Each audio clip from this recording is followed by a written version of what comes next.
just to keep everything lubricated. Okay, yes, we're all there.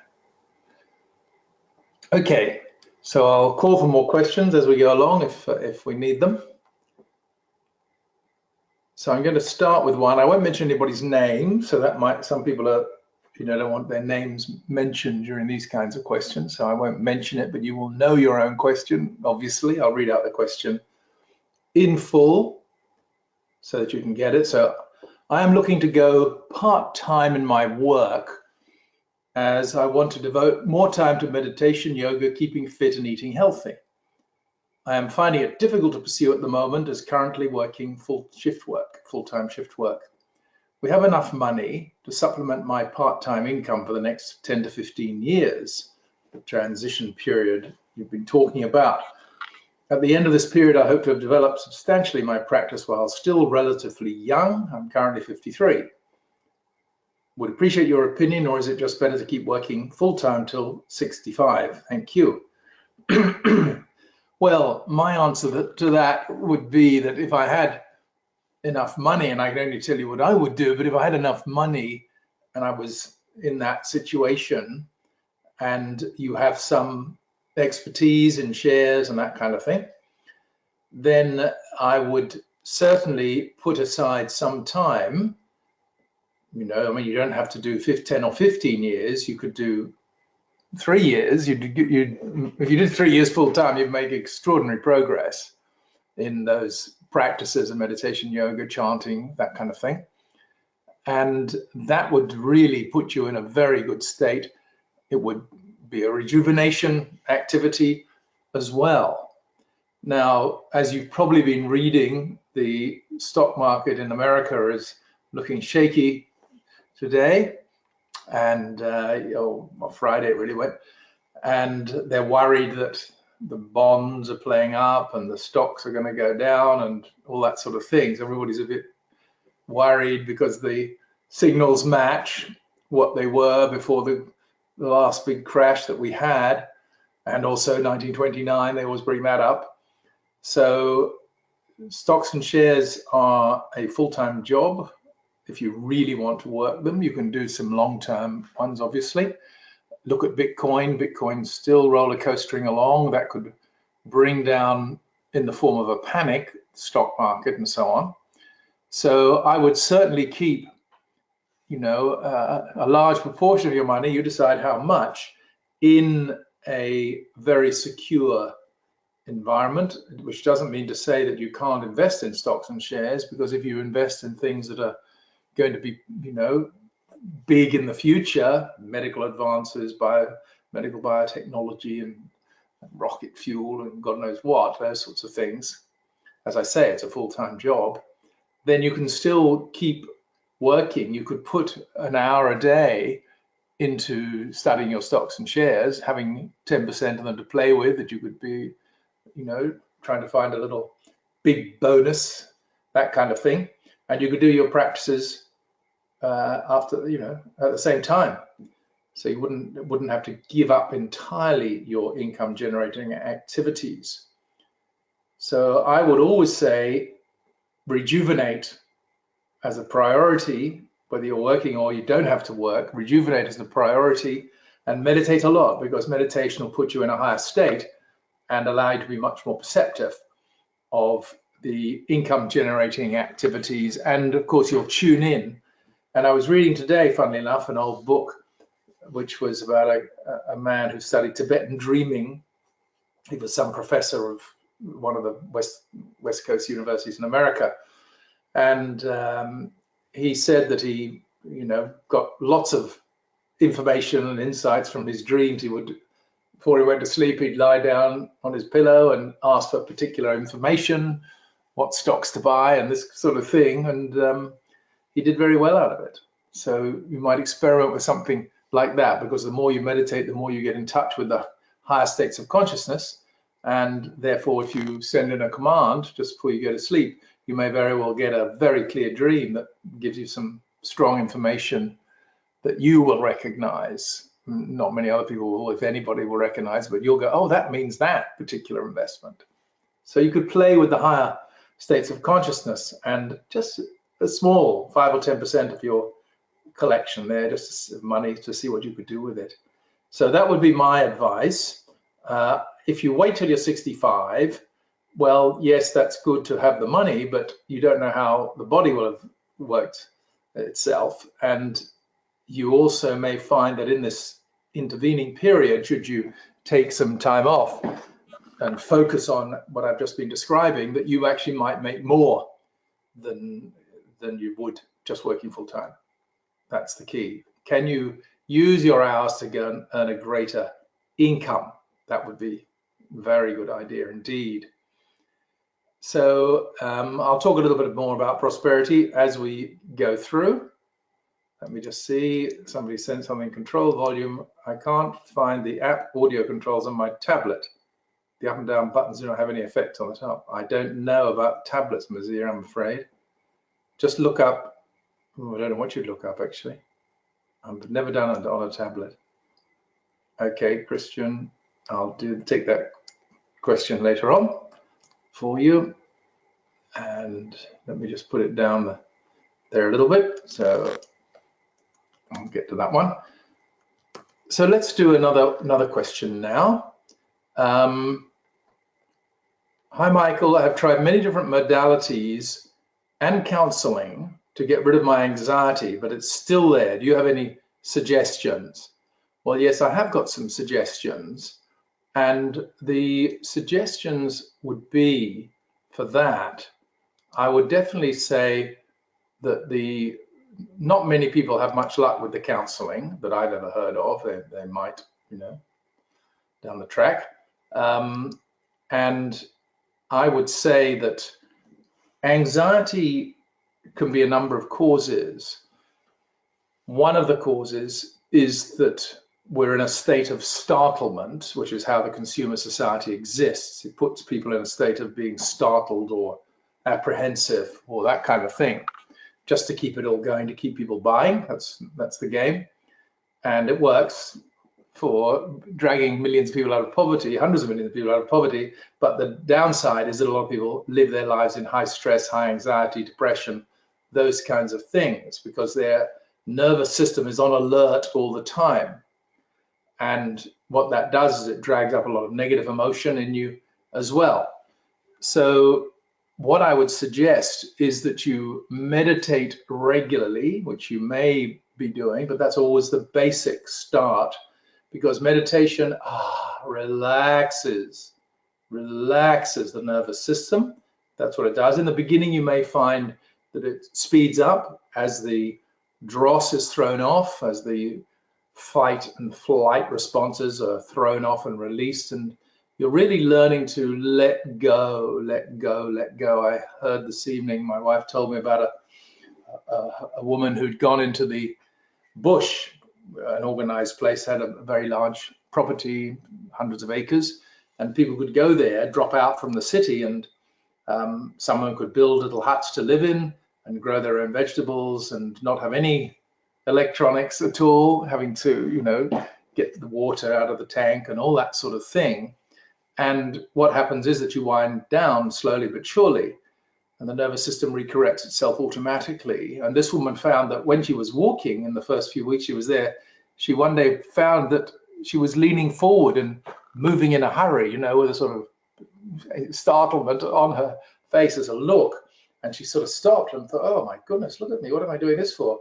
And this is what people have, particularly in city life, is that you develop a mindset of pushing, anxiety, watching out, under pressure, all those things. And the poor old nervous system responds to that. I mean, I find it, if you go to a busy city and all the people crowding around, I think, oh, I don't want to be here. I don't enjoy it at all. I'm a bit of a hippie, an old hippie now. I was a young hippie once, and now I'm an older one. And so you may very well find that there are habit patterns in the mind that cause you to continue to feel anxious, to continue to keep your nervous system on a tense fight or flight level. And when you meditate, that starts to go down. Maybe you need to take weekends in the countryside, get out of the city, rent a little cabin in the wilderness somewhere, just to let the peace take over and build a new habit of inner peace. That will be very, very helpful, because a pill won't help you. A pill will be a sedative at the best, and maybe it'll have side effects as well. And the other thing is that to build strength, a lot of anxiety and fear arises from a lack of core strength. And if you have a weak core, the trunk of the body, in other words, the midriff, then that doesn't give you stability in your life, and you naturally feel drained and weak. You don't have energy. So core exercises would be great for you, and you could do some yoga practices, physical yoga practices, to build the core up, the core strength, which is the abs and the lower back, that midriff area. Or you could go to a gym, which caters for people who are not gym fanatics, but you just say you want to build some strength into the core of your body. You will feel terrific very quickly. But if you really want a fast track, then what you do is, of course, the pranayama, which is the breathing practices. Any good yoga class will teach you those. The breathing practices will stabilize you, balance your energy. The sort of the breathing, let's call it pranayama, control of energy, it means. But the breathing is the interface between the mind and the body, and that's often, out of whack. And the pranayama exercises, the breathing exercises, are very, very helpful. We're going to do that on the weekend, on our retreat weekend in March. We're going to concentrate very strongly on making sure everybody's in balance, that their systems are not out of whack, so to speak. And that will be very good for you, as well as, of course, the chanting is very, very helpful indeed. The chanting vibrates the vagus nerve and releases a lot of negative emotion, of fear, of anxiety and frustration and disappointment and all those things through the chanting, all the traditional things I'm giving you here. And the other exercise that if you do go to a yoga class, the one that will help you the most to give you a lot of strength are what are called the warrior poses. They're standing poses. And go to a good yoga teacher who's competent with dealing with new people who are middle-aged. That's what you want.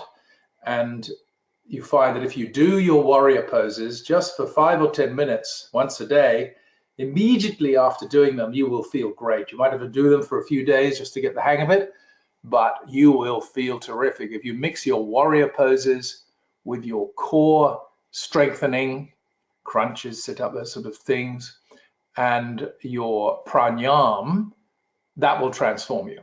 That will make anxiety a thing of the past. It really makes a huge difference. It's worked for thousands of years. I don't know why they just don't, continue on with what's worked, because they can't make a quid out of it, of course. That's the reason always. They want to sell you pills and things. So you'll find that will help. Any further questions on that? Don't forget to just I'll put them in the question box if you need follow-up question or about that clarified. Okay, that's great. Now, the next one is the subject I was curious about were managing loneliness and is pain necessary for growth and speaking with authenticity. Well, managing loneliness, obviously we're mammals, and mammals are animals that live in groups. So it's quite natural and normal to want to have the company of somebody or a group of people. That's normal. And so the solution to loneliness is to, if you can, develop a relationship, find a relationship, and there might be a lot of anxiety, nervousness about doing that. Follow up with those things that I've just explained to the previous question. The strength, the inner strengthening, because when you become strong internally, physically and energetically, what you find is you become much more attractive. That people find you, oh, you've got a nice quality. Got a bit of the animal is awoken a little bit when you do those kinds of exercises, and you become more attractive. So what I would do if I was lonely is that I would, polish myself up. I'd get myself fit and well, and get some money coming in. That's always a very good idea. So you're a little bit of a catch. You have to be, you don't know, a great big multimillionaire or some huge figure. Just a comfortable way to do it. So you start your own little business and you get some money coming in. You're not overwhelmed with 80-hour weeks, because we all make that mistake in the beginning. So try to create your life so you do have a lot of time off for when you can get a relationship. And if you're not, sure about where you can find someone, whether it's a whole dating thing, people find that difficult, well, then you have to go out and about and mix with groups of people in some way or another of your own age. And then you can find somebody who's also on the lookout, because there's plenty of people. You can be absolutely certain there's plenty of people on the lookout. And if somebody doesn't work on day 1 or day 21, you don't just stay. You just say, oh, that was very nice, let's stay friends, or whatever it is, until you find someone. But you use your other mind techniques to attract to yourself an ideal partner. And you can use your 22 times 11, your declarations, and all the other techniques that you've learned from our work. And they do start to help and shift things. But basically that physical strength, very important, physical energy. The chanting makes you into a magnet. People find you very attractive when you chant. I know you're coming to the weekend in March. We're going to do a lot of chanting there. That will shift your energy quite dramatically, you'll find. Keep that going, because, basically you're an energy being. And just like a light bulb is on the dimmer switch, or it's up or down, you're the same. Your energy is either up or down. You're on the dimmer switch, so you appear dim, or if you're on the brighter switch, and then you're bright. So that's really what it is. And those practices I've given you, the previous answer, will do the job for you. And that will get rid of being alone, because you'll be able to attract somebody in. That's the cure for loneliness. And also what you'll find is when you do chant and meditate and do those inner core strengthening exercises, you lose a lot of the pain and challenge of loneliness, of being on your own. And if you are very lonely, then it's obviously quite difficult to attract someone in, because you appear sort of a bit weak or something like that, or you're a bit nervous because you're lonely, you don't want to blow it, and all that sort of thing. Is pain necessary for growth and speaking with authenticity? Well, no, I don't know. That's, no pain, no gain. That's come from the gym, probably. You don't need pain. What you do when you grow is you leave pain behind. So pain is the thing that prompts people to grow themselves in some way or other, to do some of the techniques and methods we suggested. And that is not necessary. If you're growing yourself consciously and deliberately, you don't need to suffer in pain. Most people suffer some sort of pain because they don't know about the self. You've got to go for the self, the true self, the higher self, the superconscious, whatever you care to call it. That's where your aim should be in life. If you do that, then what you'll find is that life will transform for you. If you don't go for the self, that's a big mistake. Because if you're not going for the true self, you're going for the false self, quite obviously. So why do that? That's not going to deliver anything for you at all. So growth means to complete the arc of maturity. So when you began your life, you were totally immature as a little infant. And when you reach 24, which is about when the brain is completely wired, they used to think it was 21, and they put the boat and everything back to 18, but really it's about 21 to 24 years old. And I read recently that it's taking even longer because of the world we live in and all the things that happen. So by the time you're 24, the brain is wired, you're fully grown. People keep growing till they're 24, and then you're nice and set there very nicely. So that's maturity. Say 24 years old, the end of growth is maturity. Now, most people stop growing psycho-emotionally when they're 7 years old or 11 years old or something like that, because of the difficulties of their upbringing, conditioning, the lack of encouragement, the lack of love. All those things cause the person to stop growing. So then you remain immature internally with all the unresolved childhood patterns undermining you. And this is normal human life, unfortunately. And again, the cure is to go for the full maturity, which is the true self. Same thing. You go for that and you make a commitment to yourself. I am going to grow myself to full maturity, to experience my true self, to leave behind all my unresolved material. And as I do that, then I shall be able to become a mature person and live my life as I want to live it. Because if you don't do that, then you're living your life trying to resolve the unconscious things that you don't know are there. And you think it's something to do with out there in the world because you project it into the world, but it's within you. So sort out the inner world first of all. And we've given you lots of things to do for that. And that will help you an awful lot more than anything. Okay, so next one. Could you explain the purposes and benefits of chanting and how often you suggest doing it? Well, chanting that I like is from India Siddha Yoga with Muktananda that I studied with. I've tried other chantings and kirtans, they sometimes call it. And I have found that they are not so good as this one that now when we run chanting things, we do that one. And if I chant at home, I do that one. Or there's a selection of them you can choose. So the purpose of chanting is to free up all negativity that is stored within your system, that is blocking the energy that is stored in the pelvis from awakening and traveling up through your body and merging with the highest chakra, as they call it, or energy field at the top of the head. So that's what's meant to happen. It's all closed down due to conditioning, and what you need to do is to wake it up. Now, you can do various, Kriya practices, yogic practices, but the reality is chanting is the comfortable path. And when you chant, things can happen very, very quickly. And you feel great. That's the first thing I find. I chant for 10 or 15 minutes now. I come out, I'm in joy, absolute, exquisite joy. And I just think life is great. It's grand, isn't it? Fabulous. I have been doing it for a long time. But many people feel exactly the same. You go into bliss. Literally, that's how you go into bliss. If you want to experience ecstasy and you want to experience bliss, chanting is the fast track for that. It also knocks out any negativity, any rejection, any loneliness, all these kinds of things, because it takes you to yourself. It fills you up with energy and it takes you to the true self, and you just feel terrific. Everything is fabulous. You're feeling great inside. So negative emotion of any type, which means you don't feel great, negative emotion is the thing that undermines your life.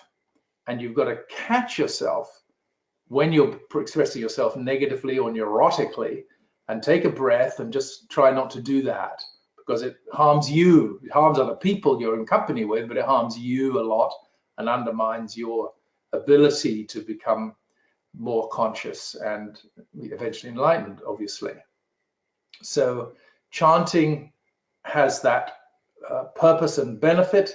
The benefits are numerous, because you feel great and you can get into ecstasy and divine love and altered states of consciousness through chanting. Chanting is a yogic spiritual path on its own. You can just sit there and chant for 6 hours a day if you want to, and this is what monks do. They chant literally that length of time because it makes them high. You see, they're not doing it to pay for their sins or anything like that. They're doing it to get high, which is what all spiritual paths are meant to do, make you high. So if you can introduce chanting into your life, we've got some chants, as you know. If you can do that, then that will help you a lot. And if you can come to the weekend, if you're not already signed up for the weekend in March, do come along. It's only once a year. We're filling up very fast, but we will chant a lot with live musicians. And I'm going to teach you the pranayam and the true self and the fourth state of consciousness, so you can rise above where you are in your life. And when you rise above it internally, those old patterns, then the outside world can respond. That's the way around it goes. A lot of people thought, I'll get the outside world sorted out first, and then I'll get on with my inner life. No, just like the first question, best to get on with the inner life first of all. So I hope that's answered it there. If not, or you've got further questions, write them down in the question box. How can you tell the difference between lower mind goals and as to what the superconscious wants. Okay, so the superconscious is your own superconscious. It's your own higher mind. It's not a separate entity. A lot of people feel that something must be obeyed in some way. It's only ever your own inner being that you follow, your highest state of consciousness. That is, in fact, living your life anyway, but it also responds to your lower mind goals or personal mind goals or desires, because that's just how it works. Life is just like that. We don't know why it's been set up like that, but it is. And therefore, you might have some personal mind goals based on your conditioning. That's where they come from. So whatever mum and dad lived or didn't live or wanted to live, and you've been downloaded with that, or you're just imitating or mimicking them, which is what normally happens. You play those things out all your life. Most people just play out the old patterns all their life. They don't bother to do any work on themselves and wake up. And that is what are called lower mind goals. This is why you hear in spiritual paths, give up your desires.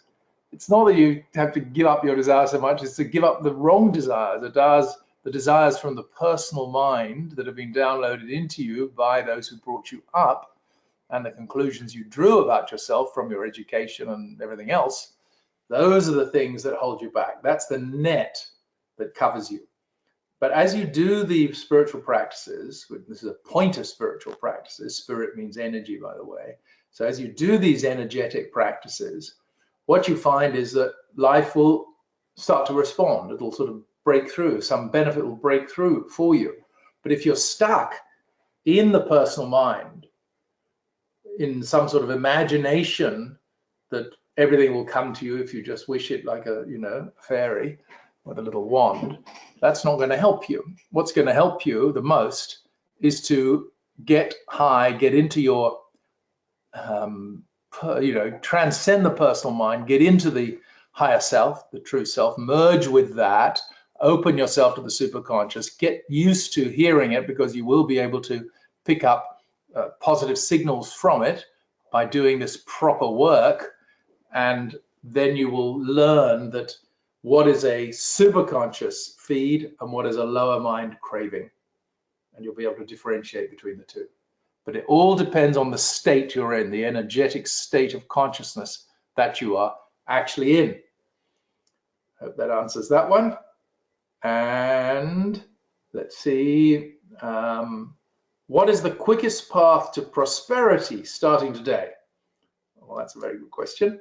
So basically, if you want to be prosperous, unless you are on a very high income, like a top lawyer or surgeon or something like that, or you're already, in your business that works, you have to really get into some sort of buying and selling. You have to sell something which you buy at a cheaper price, or you make it at a cheaper price, or you have a service that you offer, and then you sell that. You persuade people through the benefits that you're offering because you can solve their problem or pain. You offer the product or the service to them. They then pay you a benefit for that, and that becomes your income. You need to have an income stream. And in this upcoming world, as I've said many times, you need to be multi-skilled. So I would make your new leisure activity gaining different skills, because what you'll find is that you could go and learn something about origami or, painting in the Chinese way or whatever it might be. Just learn anything. Make sure you're always learning, because as Warren Buffett said, I quoted this the other day, he said that basically he and his partner, Charlie Munger, are learning machines. And they find that if they learn something like origami, for instance, or whatever else it is, how to tame a lion, it could be anything, then they find that puts new thoughts in their mind, and that works the business world for them. And that's why Warren has become the richest man in the world many times. And so what you do is you decide and commit yourself to becoming someone who can buy and sell, because if you are just an ordinary employee and they get rid of you, what are you going to do? You've got to buy and sell. You're either down at the village markets, the town little markets they have in towns and cities, country towns. You're down there selling something off the table, or what? What are you going to do? No driving jobs are going to come up because the driving jobs are going with the driverless vehicles. Supermarket self-stacking, well, they take the young kids from school for those because they're young and strong, and it's not a pensioner's job or an older person's job. Obviously, many jobs aren't. There's ageism you've got to cope with. So become independent. That's the quickest path to prosperity. Become independent. Learn some skill, or skills plural, which is a much better idea. Multiple skills, because they'll feed off everything. Find out what is it that's working, what is it that people want the most, and you can do that by just typing the question into Google. What product is it that people want the most? And of course, there'll be a lot of people selling that product, but that doesn't mean to say you can't sell it as well, because it just means there's a big community of want those things. And study marketing, study buying and selling, which is what marketing is. Just marketing is sort of a loud hailer to say, come along and see what I've got for sale. So it's not a complicated thing. You don't need a PhD. You buy something for one price, you sell it for another, or you make something for one price, sell it for another. That's it. That's the secret of making money. You've got to be able to perceive value and that sort of stuff. So that's what I would do. Start today. Start to build up those kinds of qualities. Have a service or a product digitally. I recommend being digital in the beginning, simply because if you can be successful in digital stuff, you understand all about making money. And digital stuff is something you can do from home, part-time, casually, any time of the day that you want to work. And that's what I would concentrate on there. There's many more bricks and mortar opportunities as well. Secondhand furniture. You see all the secondhand. Have you noticed all the secondhand jobs? You go to country towns, perhaps it's the same in the city, but they've all got Anglican shops and some Vincent de Paul's and op shops, and many people have got secondhand furniture, little shops. They've got one Malambimbi. They've got shirts from secondhand shirts from America. Very colourful kinds of shirts and clothes. They buy them by the container load and sell them there for men and for women. And there's so much stuff which is secondhand that because it can be very, very profitable. That's why. And there's nothing to stop you doing something like that if you want a bricks and mortar kind of job. So that is what I would do. The internet is most practical. I do the internet, as you know. Why? Because I can travel.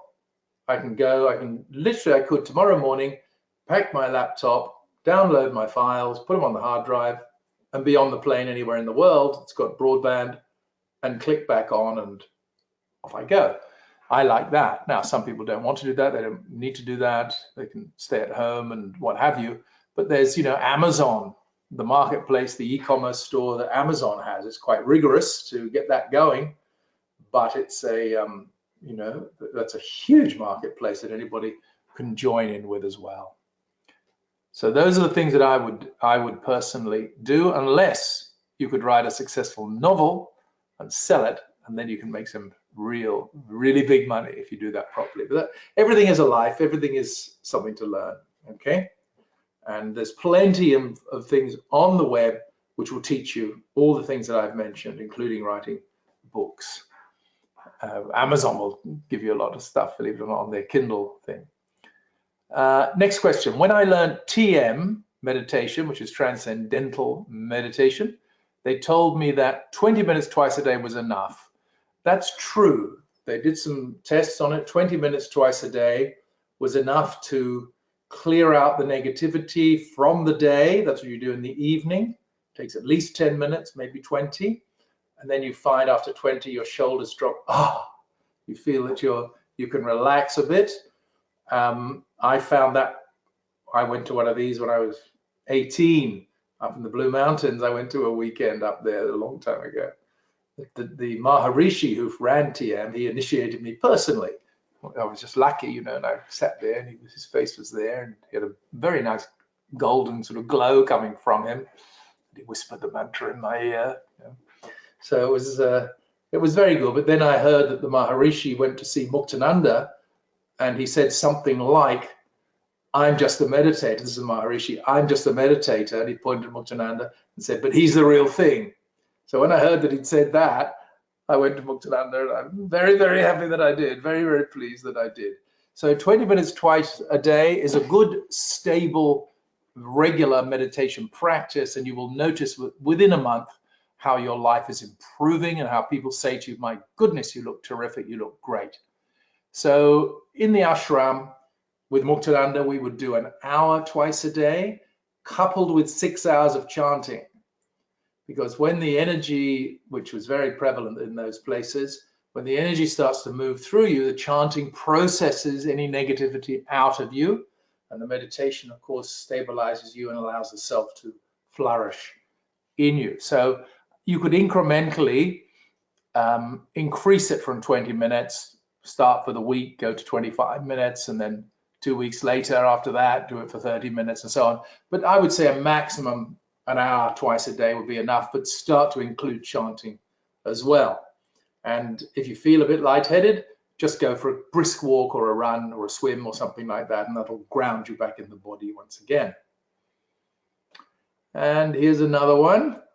Any more questions? I've got some there. Oh, I've got some more questions down there. What is the easiest way to live? Well, that's a good question. That would be very nice. The easiest way to live, for a life of luxury and ease with plenty of time to do as you please. That's the one. So the easiest way to live, I would say most seriously, be a yogi. Be a yogi. As it says in the Bhagavad Gita, O Arjuna, be a yogi.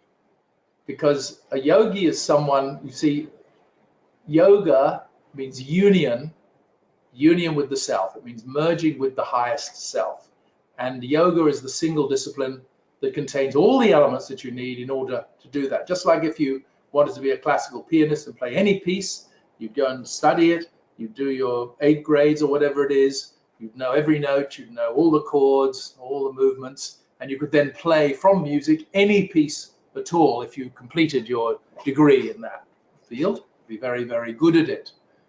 And that's what yoga does. Yoga will be like training on the classical piano. If you master it, then you will get into the highest states. That's the guarantee.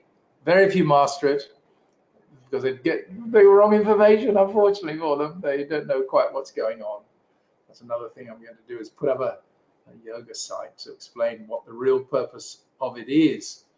So the easiest way to live is to be feeling great. That's your core thing. Okay, feel great, be strong, be happy, be magnetic, be attractive, live in the way, the lifestyle that you please, all those kinds of things. And then from there, do something that makes you a lot of money, or at least a lot of money in the environment you find yourself in.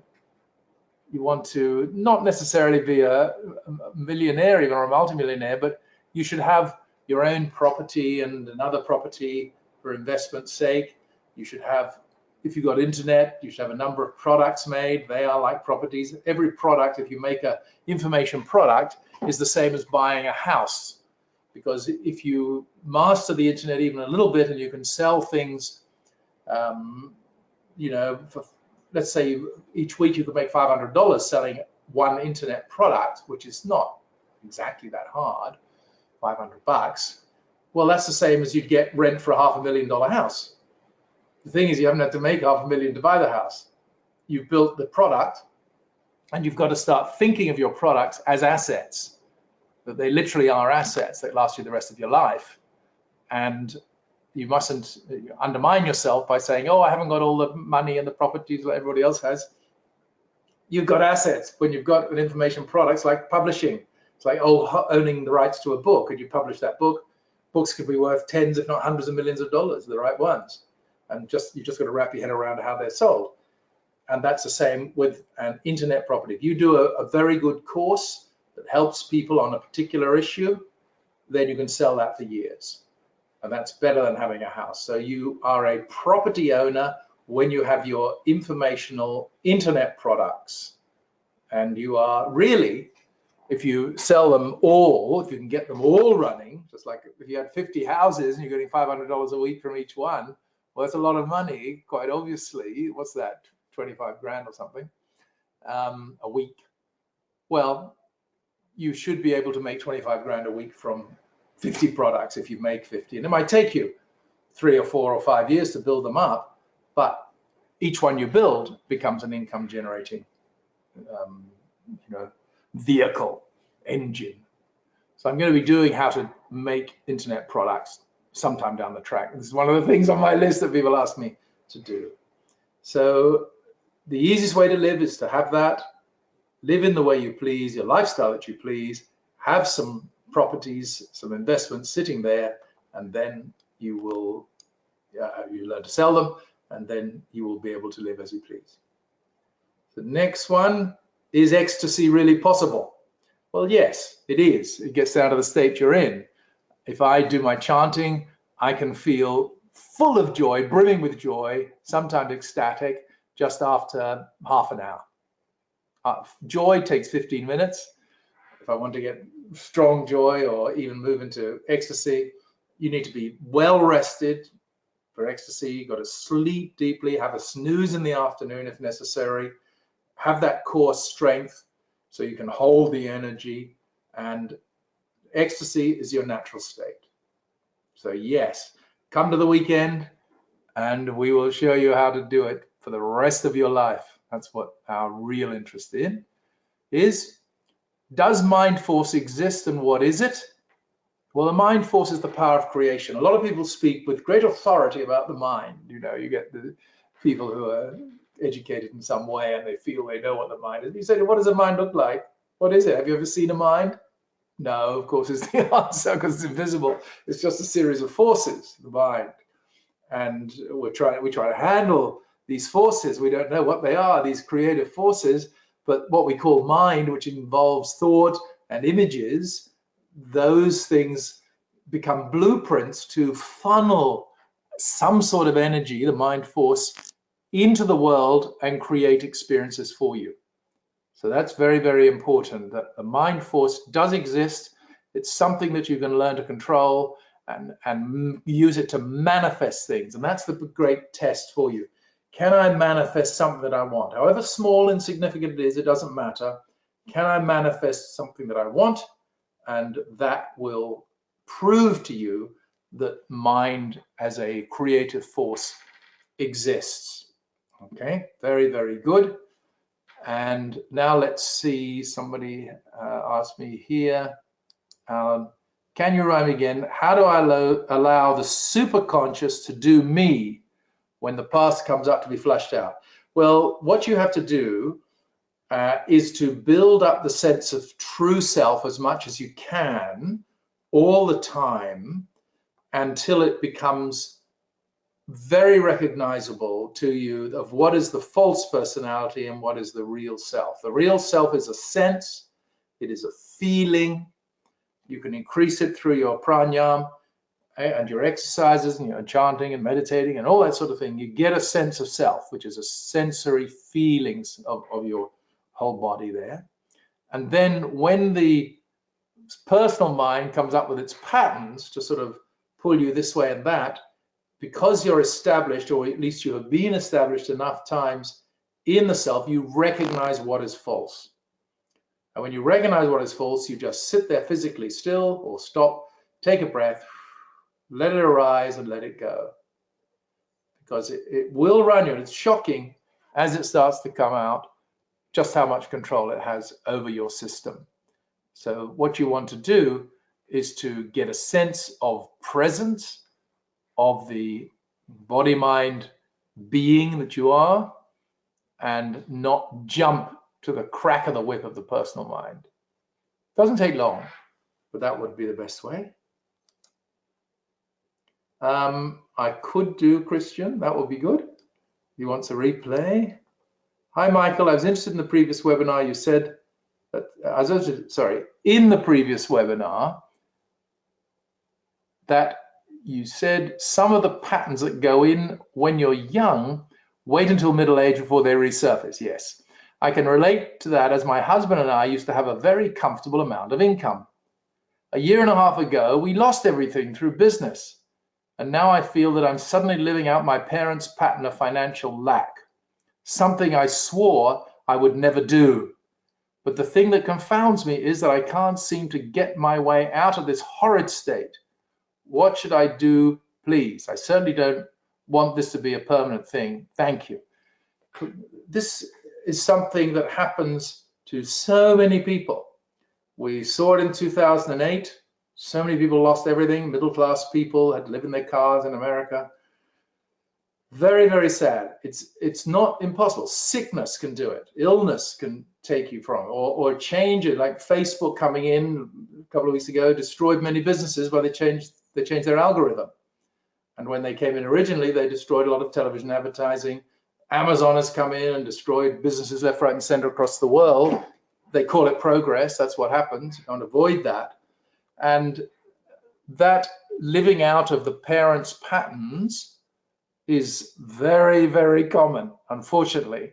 And what you have to do is not rile against it, not fight again, not complain, whinge, whine, moan, those sorts of things. Because if you live in negative energy, that will push the security and the money further and further away. So you have to have the attitude, okay, something happened. Don't go into blame. That's an absolute waste of time that destroys any partnership. And if one party in a partnership is in negative emotion about loss of money, that will undermine the ability of the other partner to be able to make the money. So what you have to do is to have the attitude, okay, that happened, could be worse, but that's what we've got to deal with. Now, what are the creative solutions that I can, or we can come up with to generate income once again? And if you, the previous business that you had, you know that business, if that can be resparked, or it can be transferred, that knowledge, into something else, then that's what you can do. That's what I would suggest, is that work out what can you do, not how unfair it is. Okay, because it is unfair. Life is not fair. If you've noticed, that's, there's too many imponderables going on. So you go to yourself, right, I'm going to work out a step-by-step plan. I'm going to study something which after my planning and research, I find I could do that particular activity. And that would be a wonderful, wonderful thing to do to pull you out of this terrible situation that you are in. And I'll tell you another thing about negativity is that you can't think up new ideas. Negativity blocks you. It does confuse you. It stops you being able to think clearly. So rule number one is never make a plan when you're in a negative state. Only make plans when you're in a positive state. Negativity will sabotage your life forever. That's its job. That's what it does. And you don't want that. So what you have is your solution hat on, and you see, right, what have we got? What can we use? What can we start with? Can we start in a small way and start to build a little bit of money up? Because as soon as you start building a little bit of money up, that re-enthuses the parts of you that were able to make a lot of money in the past, that was taken from you without doubt due to your parents' patterning coming up for a run. But having gone through that, when you make the money again, you'll be more astute and you won't lose it this time. Okay, but I recommend whatever business you're in, if you can find something on the internet to do, because you don't need an office, you don't need staff, you can do it all on your own, you can learn it, that would be a very, very good idea indeed. That is a shock, I do understand. Eva, Michael, I've asked for a chanting MP3s in another email, which you mentioned somewhere in the past. Would you mind and send me some MP3s? Eva, I'm going to send you, I've got some chants. If anybody wants chants, it's $49 for all double packs. We have about 8 chants, $49. If you send me an email saying, send me the chants, I'll send you the chant links. And also you can just send me the $49 through email to my PayPal account, but I'll put that all in. So if you want to chant, type it in this thing, and I'll send you the details for that. Send me. I'll do that there. I'll put Eva down. There. Okay. Chanting. Anyone else chanting? Just send me an email. How often should one chant? Well, it depends how good you want to feel. If you want to go into ecstasy and bliss, then chant, 4 hours a day or 6 hours a day, something like that. I'm not joking. This is a very serious point of view. But I would say that if you chanted for half an hour a day, loudly and full voice, they're about half an hour, all the chants that I've got, then what you'll find is that makes a wonderful difference for you. And you feel better. You feel so much better. You just feel great, and you want to chant more. With chanting, you can chant as much as you like. I went on a month-long chant once when Muktananda died. They had a month-long chant. Golly, I think I did 7 hours straight. That was the most I could sit there for, and then I had to go out and feel so my throat was going. So there's no maximum to chanting. Whereas with meditation, you don't want to be doing too much without doing chanting as well.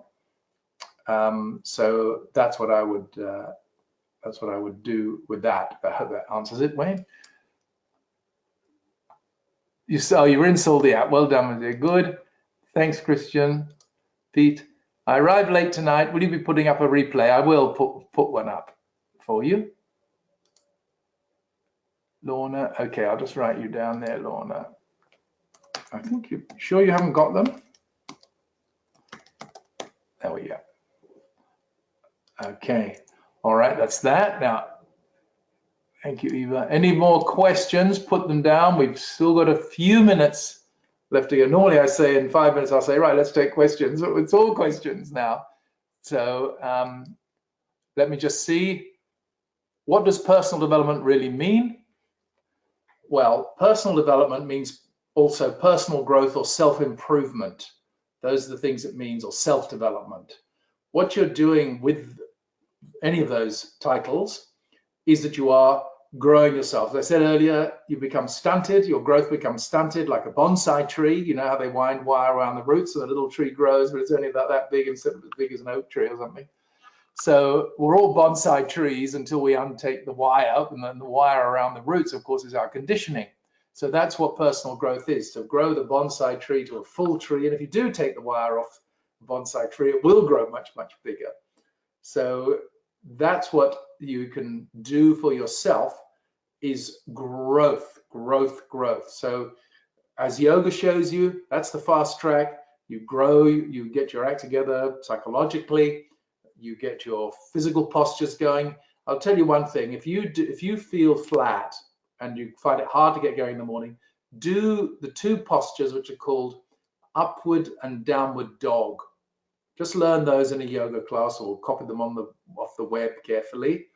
And if you do those, they will, even for 5 minutes, you will feel like you've been reborn, because the body, you see, when you're asleep, it starts to seize up. And when you're sitting down all day, it starts to seize up. The muscles literally seize up. And that's what happens when you die. Everything starts to wind down. The old days, you'd fall over in the jungle and gradually the whole body would seize up and you'd die. The organs would seize up and all that. So you want to keep your muscles flexible, your organs properly flushed through with the blood and everything. So you do a walk every day and you stretch and stretch and strengthen. You'll feel 21 again. If you do that, follow that, that will be very, very good for you to do. Laura, not sure. I'll check. Let me know if you... Jan, okay, let me write your name down there, Jan. Now, anybody who wants to come to the weekend, as I say, we're over half full now, and I'm starting advertising on Tuesday for the other, was about a third we have to fill. But if you would like to come, save yourself a decade, give Paulina a ring, or send me an email, and we can ring you, 474-220-032. I'm going to send you that number so that you can grab your spot, or better still, send me a message in this little question thing that we're doing today, and I can give you a call, or Paulina can give you a call. Send. Did that go? Yeah. That's the phone number, but if you would like to grab one of the places, it's going to be a fantastic, you should see the venue. Oh, absolutely beautiful. A new venue. It's got, you know, the big, huge swimming pool, the potassium, magnesium, I think it is, a swimming pool, and you can see Mount Warning in the difference, the highest mountain there. And you can see Captain Cook saw it and said, watch out, there's a coastline there. And the food, we're getting a proper chef with delicious food. And the dining room it's got an octagonal hall, which is absolutely beautiful, air conditioned, lovely and cool. So if you can come along, do just put your name on here or ring Paulina there. I can't chant fully and loudly, so how could I do it? What I would do, why can't you chant? If there's something wrong with your voice, then you have to do it just as loudly as you possibly can.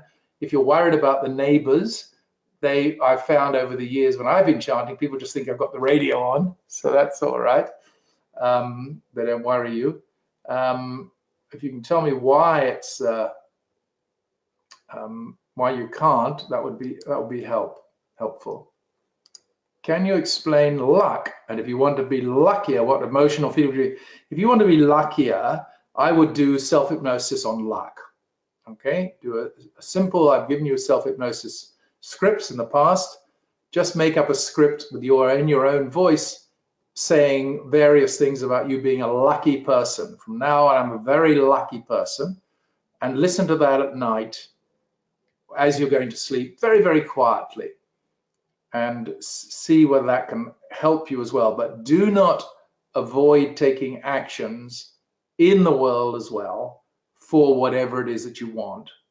Because if you do that, the superconscious knows you're serious about getting what you want. If you don't do that, then the superconscious thinks you're not really serious about doing it.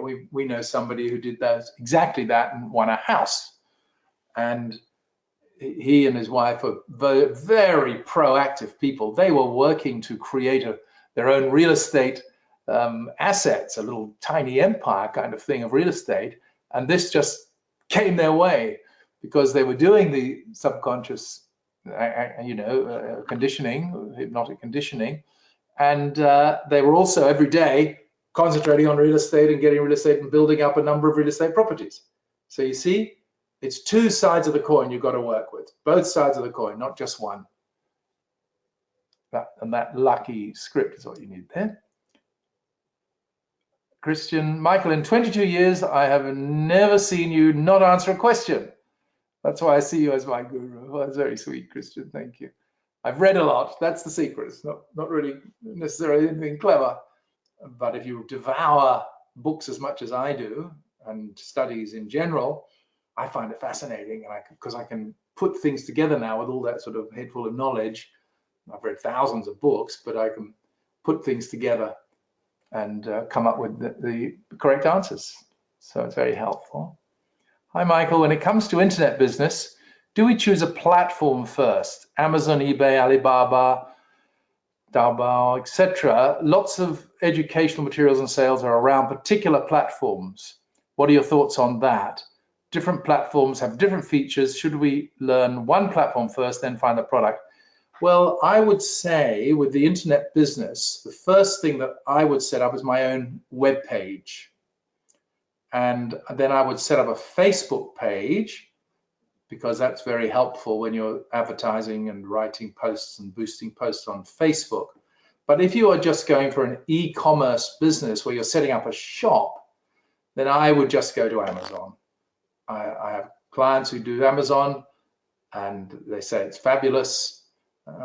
It's, as I say, a little bit challenging to get it going, first of all, but they do help you. And there's plenty of stuff around out there about Amazon. But the advantage of is they've got, hundreds of millions of people with their own credit cards ready to go. So you play it properly, you find out how it works, and then you get the best commission that you can for whatever it is that you're selling. So that's if you're going on a platform. And I would have a platform, but you could also have an e-commerce site on your own web page, which means you get all the money. So, and if you're Chinese, then obviously Alibaba would be worth considering as well, because that is a monster as well. So it's not to stop you having a couple of platforms, but that would be enough, because it is quite time consuming to have those things. I like having it all myself. I will put stuff on Amazon. I've got an agent who'll do that for me, but I like having it for myself, just in case things change. You never know what's going to happen. Hope that helps. Doris, yes, I am putting affiliates together, affiliate products, I should say. So if people want to act as an affiliate for me, I'll send out an email once they're all ready and up. We're doing all the websites. I will do that. Victoria, I'm in transit between Japan and China. So glad I had the opportunity to listen in. Love technology. We'll be in touch when I get home. Okay, Victoria, that's great. Very, very good. She's an Amazon expert now, so that's very, very good. Got our own thing there. Is the only retreat for this year? Is this the June retreat? This is March, Rebecca. The retreat is in March, the 24th and 25th, and it's 35 minutes south of the Gold Coast Airport. So you can drive if you're from Queensland, or you can fly in. We've got very good flights in there, and you arrive on Friday evening or early Saturday morning, and then you leave on Sunday evening at about 5:30. So you get the whole weekend there. And if you've got those dates free, do try and come along. Just if you would like us to talk to you, send me your email in this question box, and I'll get a call to you. That is the only one at the moment. What do you think of Billy Mayer? Somebody I mentioned must read his books. I don't know who Billy Mayer is. I've never heard of him. M-E-I-E-R. I don't know who he is. Somebody mentioned I wouldn't read his books unless I knew who he was and what he'd done. Because a lot of people just see some book and think, oh, is it? You want to make sure that the time you spend is well invested. I have neighbors who really don't want to befriend me and won't communicate at all. They have a fairly low mentality. It's a poor neighborhood. Well, look, a lot of people these days don't want to get to know their next door neighbors. It's very common. People don't know each other on the street. It's only when there's a fight on and police turn up, they all come out of their houses and start to speak to each other. You know, that sort of shocking thing. So if they're not that bright, they're not going to be good company. So why bother? You don't need to chat to them. You know, good morning is enough, or hello there, and then keep walking. Is if they don't want to know you, I wouldn't worry. You might be grateful for it if they're boring.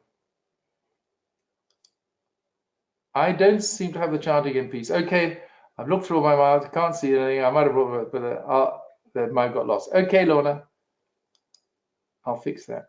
So I'm very shy about them hearing you. Oh, hearing you chanting. Okay, well, if they're not of high intelligence, they'll think it's the radio too. They won't know.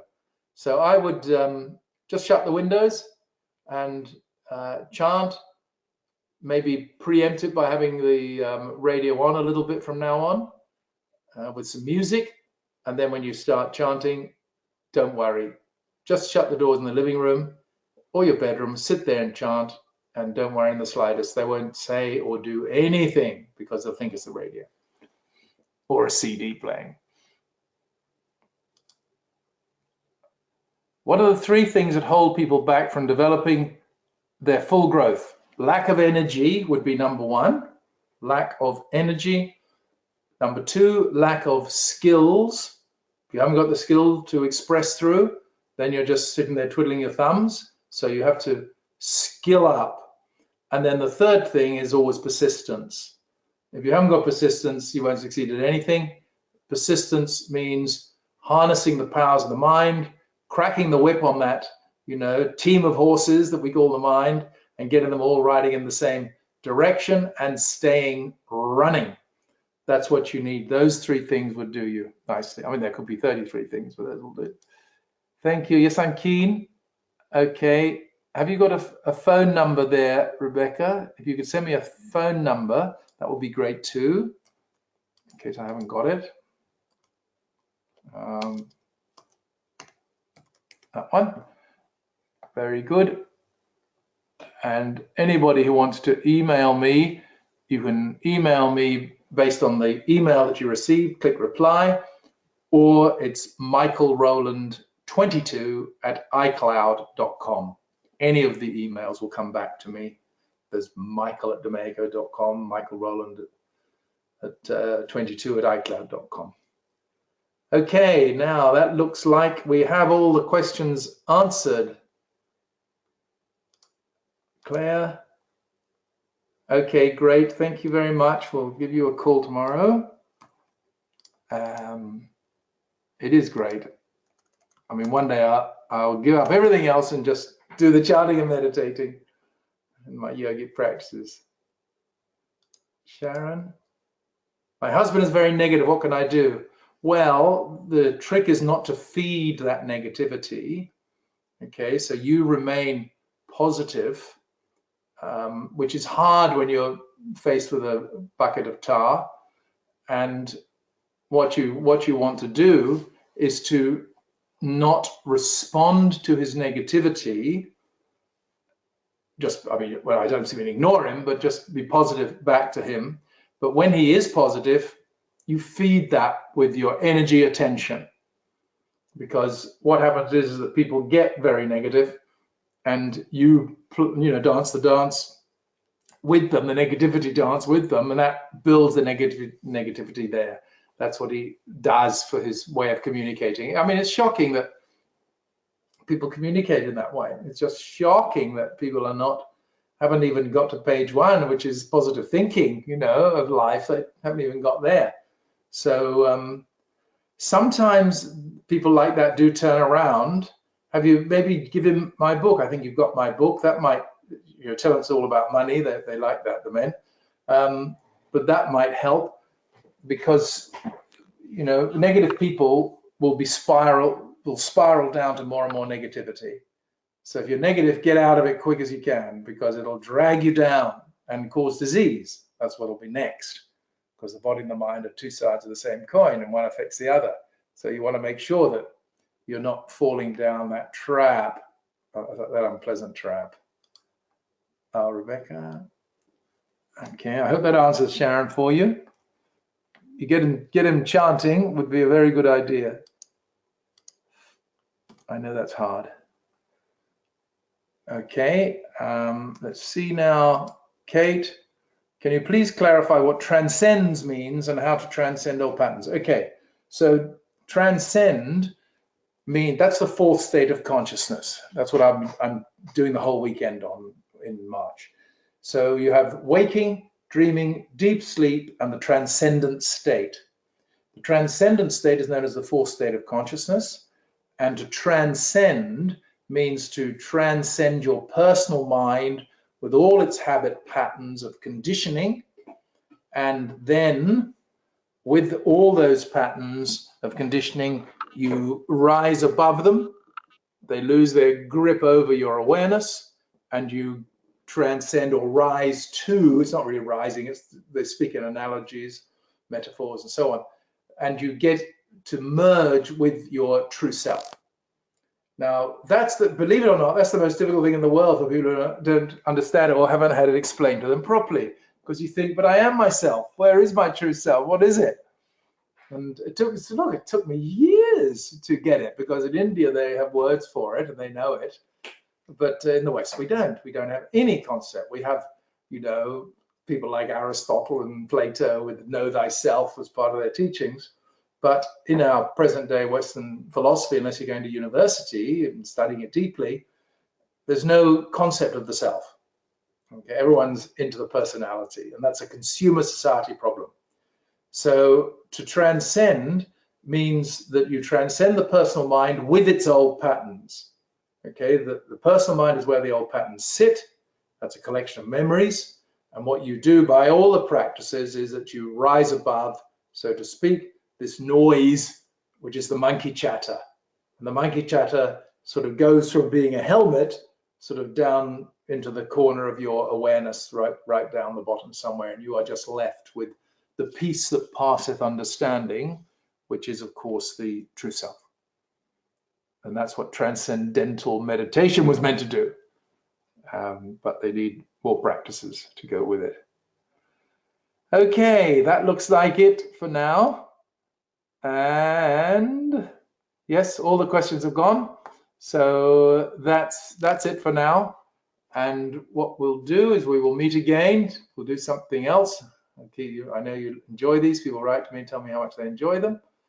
And so, yes, we will definitely do another one of not of Q&A, but of something else that I'll speak about. So all the best. Thanks for coming. Bye for now. See you next time.